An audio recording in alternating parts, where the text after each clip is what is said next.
There is a question that we just received on failure. Even after repeated attempts, when one experiences failure in life, how should one approach without a feeling of guilty of that failure? Is this also connected to this feeling of being balanced between praise and criticism, failure and success? Uh, I make an effort and things don't go my way. Let's change our vocabulary. It's very, very important the vocabulary that we use, the words we use, because we're using those words here. Our thoughts create our feeling. So we need to know the thought process inside. It's a process plant. So the thought I create will give me the feeling. So if I create a thought, I failed, so just say this word to somebody else, experiment it, say it to somebody else, you failed again. How's the person going to feel? And now say it to the same person, oh, the way you wanted it, it's not happened. Acha, never mind, chalo, let's do it again. How's the person going to feel? What has happened is the same, but how we are speaking about it is going to change how the other person is going to feel about it. But same thing if I start doing with myself. If I say to myself, I failed again. I am a failure. We put it as an affirmation. I am a failure. Look at everybody else. Everyone is achieving what they want. It's only me. It's only me. Maybe this is my karma. Maybe this is my destiny. I'm just not getting. Now, this is vocabulary, how I talk to myself. Things may not have happened my way, but to call myself a failure is not loving yourself. If you love someone, you'll never call them a failure. Remember, there's someone or the other around you who must have not got things the way they wanted, but you never called them a failure. You just said, it's okay, sab theek ho jayega, chalo, get up, we'll do it again, it'll be fine. You never sat there and say, you failed, you failed, you failed. We never say that to other people, but we say that to ourselves because we've not learned to love ourselves. So just remove that line, I failed. No, things did not go the way I thought they should go. So now I start again. I start again. Guilt is not a healthy emotion. It's again another belief system which society said, oh, you should be feeling guilty for what you've done. No, you should never feel guilty because guilt is a depleter. Guilt means living with the criticizer in our here. I have to live with the criticizer 24/7 inside me. We can't handle other people's criticism because they don't speak nicely to us. But how much is somebody else going to criticize us? 1 line, 2 line, 5 lines, 5 minutes, 2 hours? How much more can someone criticize us? But guilt means self-criticism. Self-criticism, and then we have to live with the criticizer 24/7. So failure, success, these are only labels given by society. Society said that those who are an achiever is success and those who did not achieve a certain way is failure. This is what society said. I need to ask myself, what is success? Success means I'm a happy mind, I have a healthy body, I have beautiful relationships, and then I go to work. This is success. Success means I'm kind. Success means I care for people. I'm a giver in my life. This is success. The Hindi word for success is safalta. And the Hindi word is very, very important to understand the meaning. Safalta. Safalta comes from the word safal. And सफल means आपने अपना जीवन सफल किया, आपने अपना समय सफल किया, which means you used your time, your life in a worthwhile way. That is success, safal.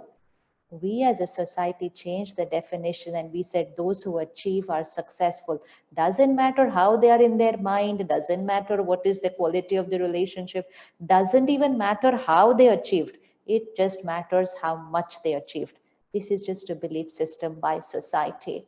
And so let's understand our own definition of success.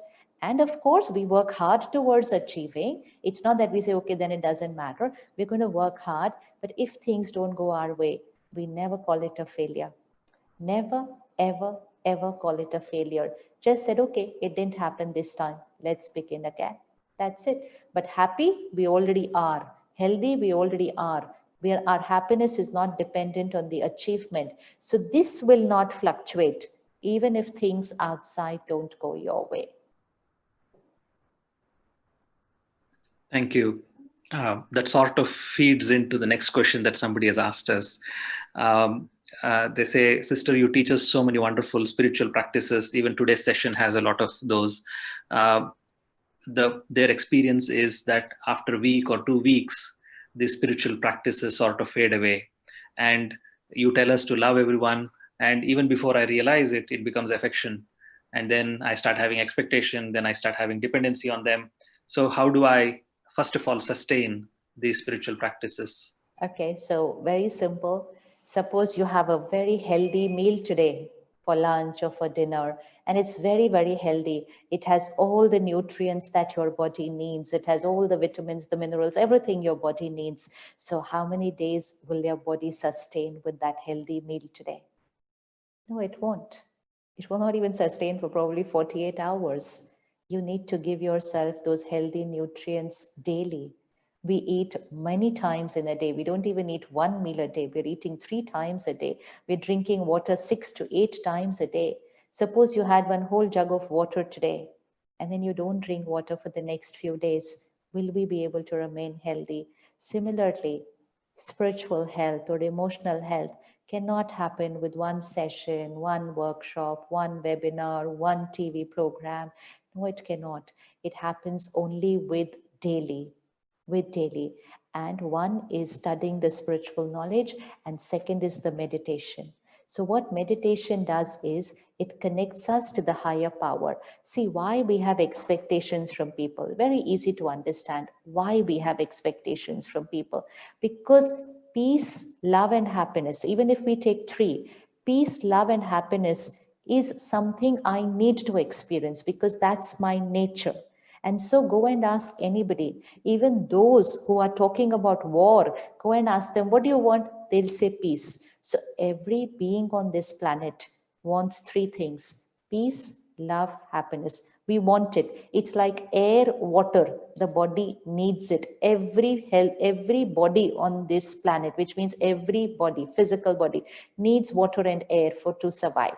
Similarly, every soul needs peace, love, and happiness. Now, from where to get it? How to experience it? One way: create it, which means respond with peace, love, and happiness in every scene. If you respond with peace, love, and happiness in every scene, you're creating it. And if you're creating it, you're feeling it. Then we will not ask people for peace, love, and happiness. But if I'm not creating it, but then I need it, no? I need it. So when people do things my way, I believe they love me. And when people don't do things my way, I think they don't love me. ये मेरे लिए इतना भी नहीं कर सकते, तुम मुझसे प्यार नहीं करते हो, तुम मेरे लिए इतना भी नहीं कर सकते हो. So I equate them obeying me equals to love for me. If a child does not obey the parent says, you don't respect me. So we equate respect to, you are doing what I want you to do. So these are our equations we created. And the child over there is saying, but mummy, papa, I respect you, but I don't want to do this like this. No, if you respect us, then you will listen to what we are saying. See how we create our equations. So what we want to experience, then we start seeking it outside. The other person is not going to be our way. And then I don't experience my peace, love, and happiness. And then my expectations go on increasing. Acha, ye nahi kiya, to ye kar do. Isne nahi kiya, to usne. So we say never ending expectations, never ending desires. Why is it a yuga of never ending desires? Because the weaker I am, I have never ending desires so that I can feel peace, love, and happiness. So now the other way to experience peace, love, and happiness: connect to the higher power, experience that peace, deep personal relationship with God, connect and energize yourself, study and energize yourself, and then create that peace, love, and happiness in your every response. Then the first sign of spiritual health: expectations will start reducing, acceptance will start increasing. It's the first sign. It's the first sign, because when this battery starts getting charged, I don't need the world to be my way. I don't need to, because I am happy and peaceful and loveful even without the world being my way. So let's start making it a daily practice. And to make it a daily practice, it's good to go to the center once this lockdown is over, because a center has vibrations, a center has people who are on the same path, they are in the same energy direction. So when we meet 50, 100 people, when we go to the center and together we study, it creates a personality. It's like going to school. Every child can study at home. Why do they go to school? Why do we spend 12 years of our life going every morning to school when everything is available online? Everyone is able to study today without going to school. So can't we continue this way of education without having to every morning get up and go to school? But no, every child is waiting to go to school, because it's the school where we will create a personality, we get the vibrations, we energize ourselves. So similarly, when we go to the center, it's a school. It's a school where we all go together. And so that vibrations is also energizing. So when this lockdown gets over, take up an experiment of 3 months. 3 months is what I always say we should take for ourselves. 3 months, take it as an experiment. Go daily to that school for an hour, study and learn meditation, and then meditate daily. Within 3 months, you will have an answer for yourself that what I'm doing is going right for me. It's working right for me. So it's an experiment that needs to be done. Thank you. I think this answer also sort of answered itself. Another question that we got about how do we handle when the most unexpected, the closest people around us, whom we never expected will go against us, also go. I think this aspect about having expectations and on what basis we are forming those expectations.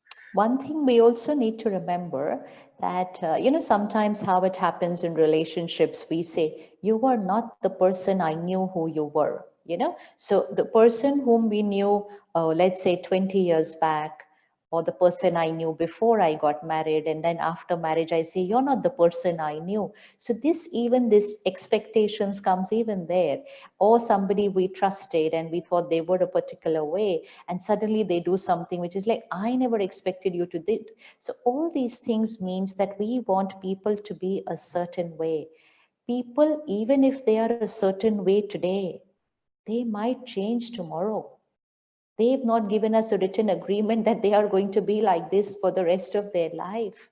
We have seen people coming to the center and they change. And even when they change in a good direction, sometimes their family finds it difficult to adjust even with that good direction. It's like, why have you changed? Why are you not the same? And then we ask the family, मतलब क्या हुआ? वो पहले गुस्सा करते थे, अब नहीं कर रहे, तो क्या हुआ? No, no, no, he's changed. I'm not used to him like this. People are not going to always be the same. Whether in this direction or this direction, people can change.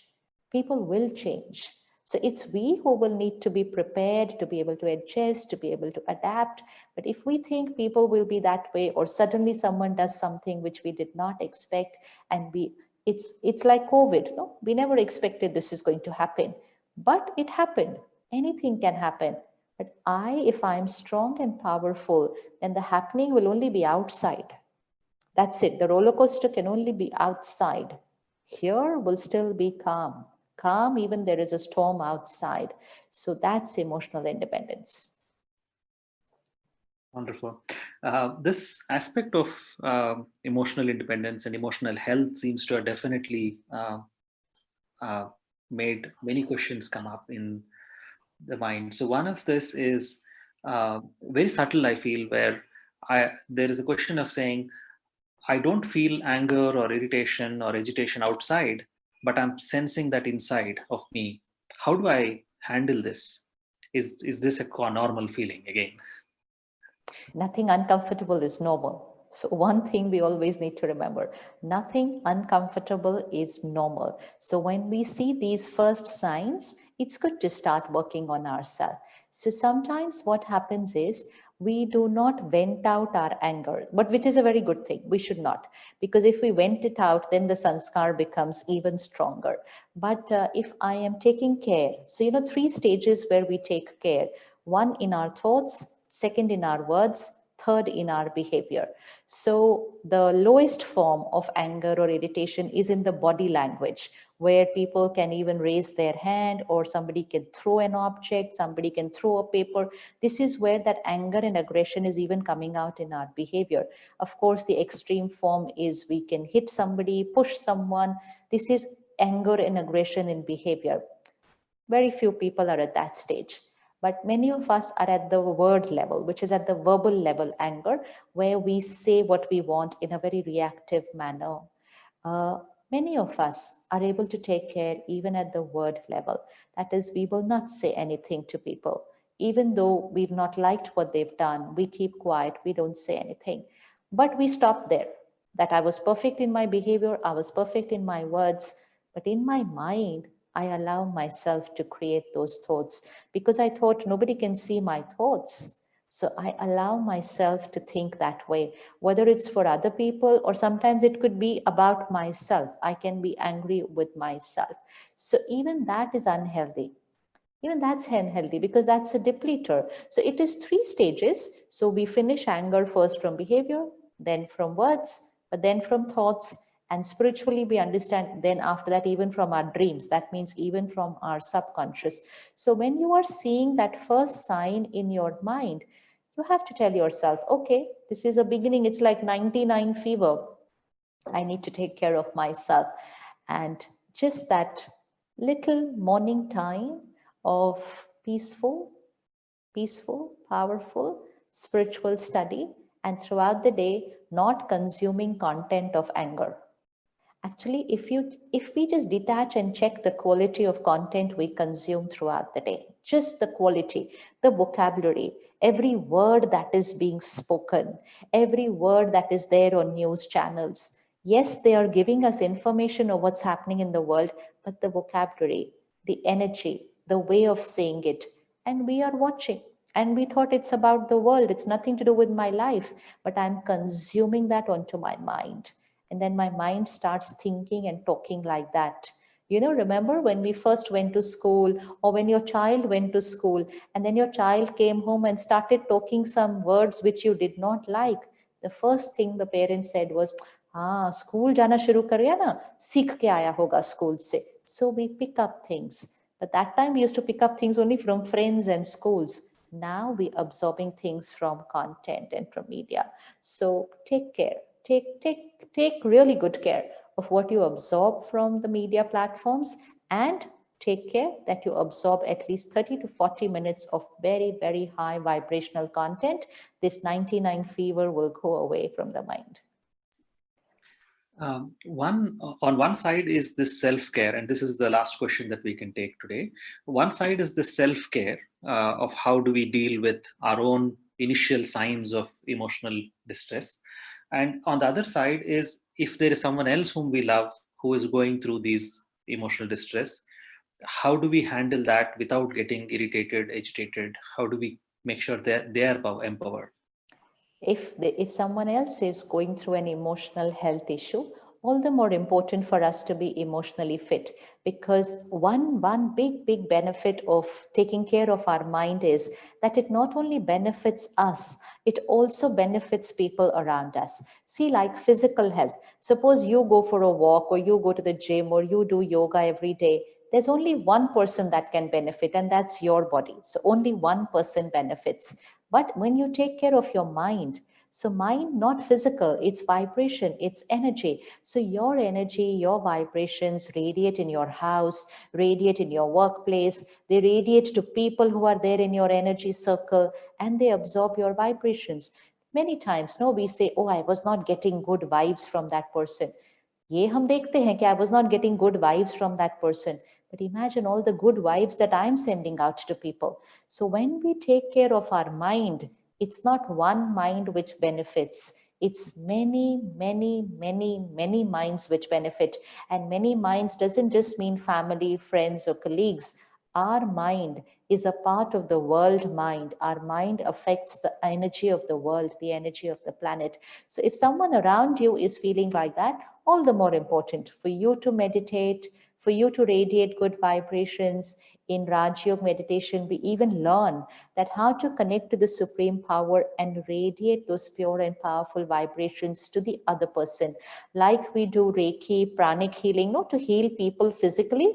So we also meditate to heal people emotionally. So you will learn that when you come to the center. But for that, you need to first do it for yourself for a couple of months before you're able to do it for other people. Another one thing which will really help with our discomfort in the mind is our diet, and which means the first step to start working with our mind is to shift to a vegetarian diet. It's very important because all the effort one side and then going and consuming a diet which has vibrations of anger, aggression, fear, anxiety, helplessness, violence, and death. So, as is the vibration of the food, so is going to be the state of the mind. So, if I am meditating and if I'm working on myself, and then I'm going and consuming my lunch or dinner, which has all these painful vibrations, then my mind will still go through that roller coaster. So, gift yourself. If you've not, then shift today to a vegetarian diet. And don't let's not get into is egg this, that. Just experiment 3 months with a strict vegetarian diet for the whole family. It'll create wonders with people's minds. And in your kitchen, this is another thing which you can do for yourself and for your family, that in your kitchen, play high vibrational content in the kitchen, which means spiritual songs, bhajans, a positive video, anything, any content, audio, video playing in your kitchen so that the water, the fruits, the vegetables, and the food while it's being cooked, it'll absorb peace. It'll absorb power. It will absorb respect, love. It will get energized. So, which means cook prasad for yourself and for your family every day, because that's how prasad is cooked in temples, ashram, gurdwara. So, if we cook that way every day and don't eat with TV and phone, that should be a culture in the family. No phones and no television while eating. That itself is half the work done. Just if the food is going with the right vibration to your children and to your family, half the work, more than half the work is done there. So you can really work for your family also. Thank you, Sister Shivani, for all of this wonderful knowledge that we have received.